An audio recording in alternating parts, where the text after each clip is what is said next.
Hey everybody, this is Perch. I recently did the video about Sam Wilson, Captain America, and kind of this narrative that came about that there was a ton of racism that emerged over the idea of a black Captain America. And my comment in that video was there really wasn't. I'm not saying there was zero. There's always something, but it was pretty minor, and it was certainly minor compared to the people who were kind of loudly saying we stand against racism. I mean, good for you if you're standing against racism. That's the right thing to do, obviously.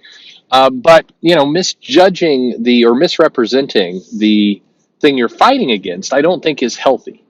And I've had very spirited debates with people on this to say, well, it doesn't really matter if it's one people or a million people. Being loud and aggressively anti-racist is the right thing to do. The challenge is this, and this is more of a pragmatic look. This doesn't have anything to do with just general topics of race or anything else. It's more pragmatism. It's more what you want if you truly want to kind of remove racism and other bad things like that. Is that you want your message of this stuff to stick. You don't want to come across as the crazy person in the room.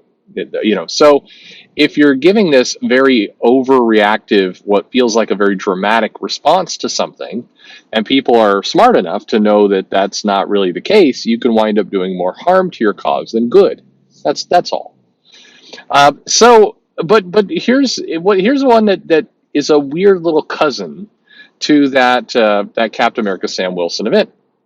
And what's weird about it is it's like everybody kind of has gotten this one wrong. And I showed some data on this back when I reviewed the Jason Aaron run, and it was perplexing to me how people wanted to argue the data on both sides to kind of support their belief. But the data is the data. It's that just is what it is. So what we're talking about here is Jane Foster becoming Thor, and this was a big moment. There was a woman Thor, and it was a kind of big status quo change. We went from Jason Aaron and Ribick's kind of Gore the God Butcher and this initial storyline he did, and then Thor became unworthy and couldn't lift the hammer. This was part of Original Sin that came about. And that was an event. And then this all led to Jane Foster picking up the hammer, and becoming Thor. And she was Thor for, I don't know, a while before they revealed it was Jane Foster. That was kind of some of the appeal, that it was a mystery. And Russell Dauterman was the artist on this book. But keep in mind, today Dauterman's a bigger name. He did War of the Realms. He's been used for a lot of variant covers. He slipped into that celebrity popular artist and rarely does interiors kind of mode that Marvel just seems to love. I almost have come to hate it when artists get popular at Marvel, because all that tells me is they're going to be off monthly books soon, and every time. But I would say that Saad Ribic was probably the bigger name at the time. Keep in mind he was going from the Jason Aaron Thor run into Secret Wars with Jonathan Hickman, was the biggest thing Marvel was doing at the time. So I think, regardless of how you feel about, Ribic versus Dauterman, Dauterman was more the new face on the scene. So so basically, I'm just putting it in context for you. We have Jason Aaron, who's one of the bigger writers at Marvel, and I think at this point was probably considered one of their top guys. This is before any kind of the exposure of the Avengers and kind of War of the Realms, and maybe some of his events not going to plan. And Asadu was considered a pretty big artist. I'd say one of the more desired, sought after artists, especially after some work on X-Force with Rick Remender, and then leading up to Secret Wars. And then we go from that to Russell Dauterman. But the numbers show, and again, you can't argue with the data, that the first volume, which really was hinged on this mystery of who this woman is that picked up the hammer, it sold better. These comics increased in sales. And this is an important point, because the narrative that you hear often, you hear two. One, you hear the female Thor was a massive failure and it was just a disaster. The data proves that was not the case. Very firmly not the case. It was not only not a disaster, in Jason Aaron's Thor run, it was the high point. It was the best numbers that run got, and not by a little. Those trade paperbacks sold better. It was just better in general. Now, I've heard this was a lot of people in the comments came back with like, well, that's not real. The shops were pushed to overorder. Shops are not pushed to overorder in this case. We didn't have incentive programs. We had certainly variant covers for the first issues, like everything else. But the mean of that run sold better. And they were not propping it up. You didn't have to buy it to get something else.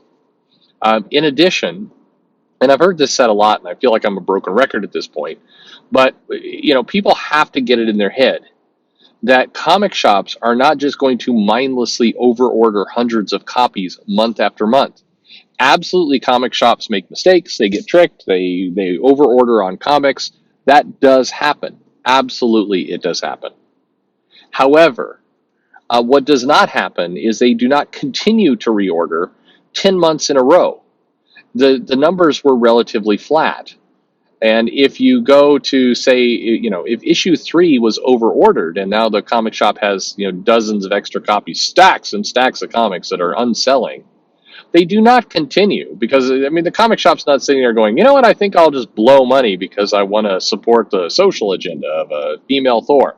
No comic is doing that. It's absurd. They would not continue to overorder hundreds of copies that just go unsold 10 issues later. They don't have the money to do that. But the other narrative, I said there were two, the other narrative is that all the dude bros lost their minds and they were just so pissed at a female Thor and they couldn't take it and it was misogyny and it was the same kind of general playbook that we heard for Sam Wilson Cap. The problem is that doesn't make a hell of a lot of sense. Again, are there people who are going crazy on social media? Yes.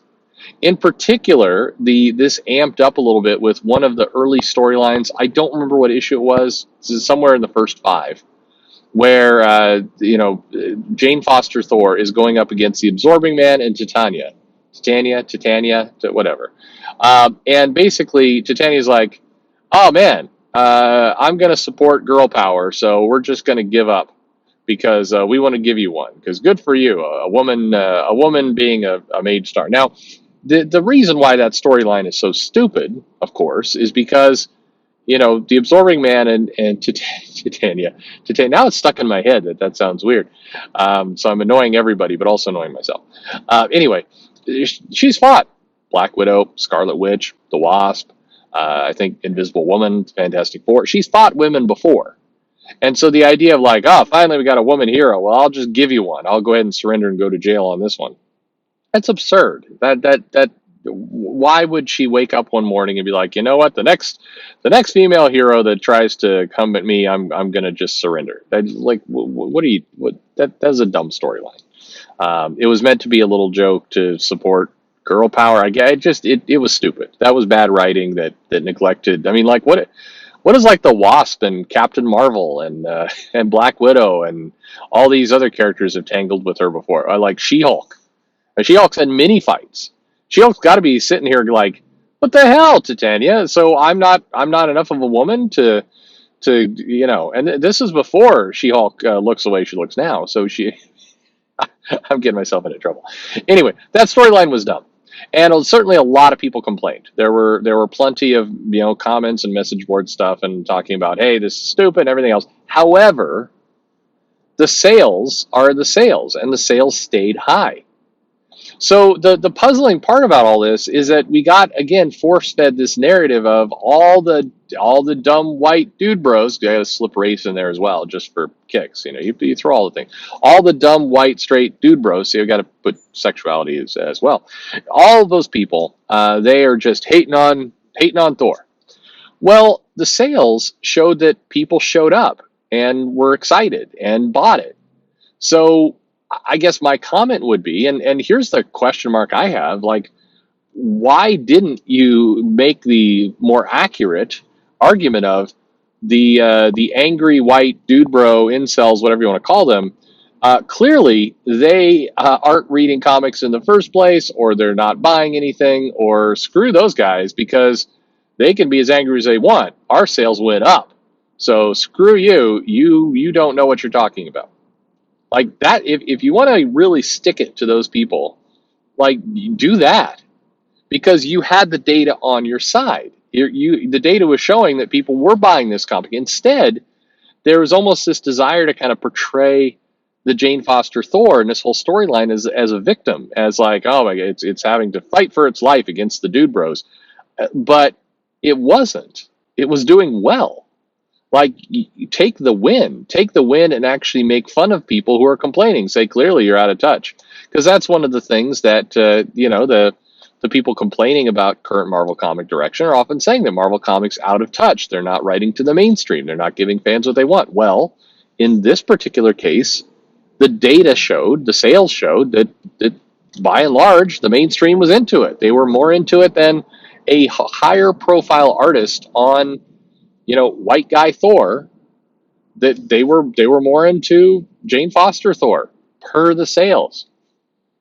So therefore, like, take that win. Why, like, Marvel should have been jumping all over that, going, see our approach, the things we've been saying, it's working. This is the direction people want. We're winning. But instead, it immediately went to the playbook of the racist misogynist, man. They're at it again. And my hypothesis here, a little bit, is that turned people off. I think by giving that, like, it's almost like you had something succeeding, but instead you portrayed it as though it was failing. And I suspect to a lot of casual viewers or casual readers, people don't like to support things that are failing. I suspect they wound up hurting themselves. Because sure enough, after Secret Wars and after the reveal that it was Jane Foster, the mystery went away, sales did start to sink for the relaunched second volume of Jane Foster Thor. Sales were not as high. Now, some of that has to do with the mystery going away. Some of that has to go with the relaunch. But I also suspect some of that has to go with the people, you basically sold people on this idea of, like, comic fans in general, comic customers, will put up with a lot. And they've put up with a lot for decades. They put up a lot when the Image was launching a ton of new titles, and a big majority of them never got past issue number 5. They put up a lot with when Battle Chasers came out, and they were waiting months between issues, and then they never got a conclusion to that story. Comic customers will fund crowdfunding campaigns that are late by a year or more to get their comics. Comic customers tend to be pretty forgiving. So you have to kind of really poke at them in order to get them actively turned off of your product. And I think one of the ways you do it is you continue to portray comic customers as a bunch of dude bro, racist, misogynist, sexist creeps. I think if you keep telling people that that's what's out there, people don't like to hear it, even when they're clearly not. And again, the sales for Jane Foster Thor indicated that they did not have a problem with misogyny. They didn't have a problem with people avoiding the book because the Thor is now a woman. People were buying into it. So, but by continuously harping on it, by continuously attacking those people, all you did was take a bunch of fans who are probably kind of on the sidelines of this, just want to enjoy the goddamn comic and not get involved in any of this stuff. You took them and you basically pushed them into being irritated at you. There's a message that a lot of people like to throw out, which is, if I call you a racist and you're not a racist, you shouldn't care because you're not a racist. Well, that argument doesn't wash. If somebody yells an insult to you, it's going to offend you, whether you believe it or not. If somebody calls you an asshole and you think you're not an asshole, you don't just go, no worries. I hear this guy screaming at me, but it doesn't bother me because I know I'm not an asshole, so I'm fine. It's not how that works. So if you continue to press people, they will eventually get angry and they'll start to react. And you can actually start to push people into the positions, into the opposite position of where they're at, which is, what a waste. In the end, Jane Foster as a Thor did well as a comic. Again, did it do hundreds of thousands of copies? Well, no. If we're going to compare it to the Walter Simonson run, 30 years ago, then yeah, it definitely didn't do as well as that. But it did well. It was a success for modern Marvel. And it's goofy how people want to deny that success on both ends. Goofy and just pointless. Like, I don't even know what you're doing. Anyway, do you remember any of this? And do you find it weird? And do you kind of agree with me that maybe this was something that, it was a forced error, so to speak?